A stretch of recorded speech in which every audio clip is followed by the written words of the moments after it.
To me, that's a simple Miranda right violation, constitutional denial to a 33-year war veteran.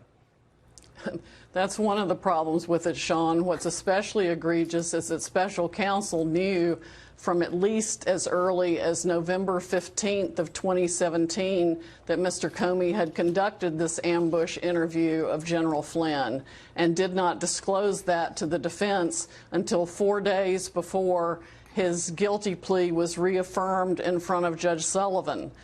So that's just part of the exculpatory information that was withheld by the government. You talk about there never would have been a plea to begin with if the government had disclosed their Brady information.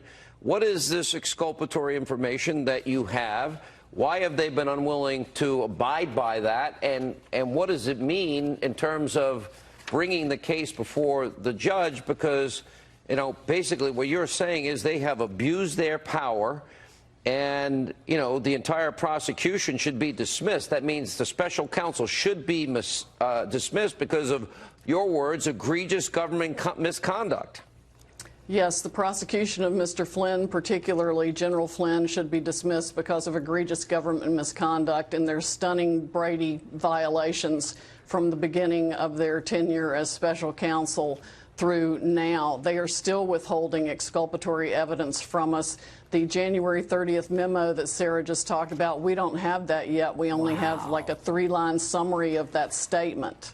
You said that you're not seeking to have Flynn's guilty plea thrown out. We saw the misconduct of Comey. He's admitting to it himself.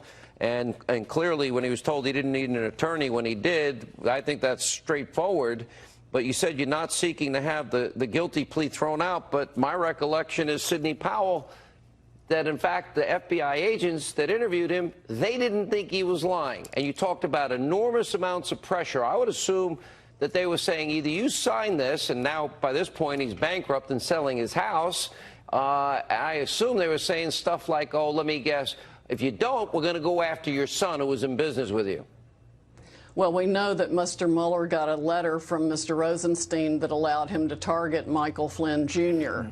And there was significant pressure put on General Flynn to enter a guilty plea while they were hiding all the evidence that showed he had not been an agent of Russia, that there were no Logan Act violations. But we're not going to, the plan, at least right now anyway, is not to withdraw the guilty plea per se, but to have the entire prosecution dismissed because of the egregious misconduct. So you withhold the exculpatory information. He's going bankrupt. No offense, but you lawyers can be very expensive sometimes, and not in your case. But withhold that information.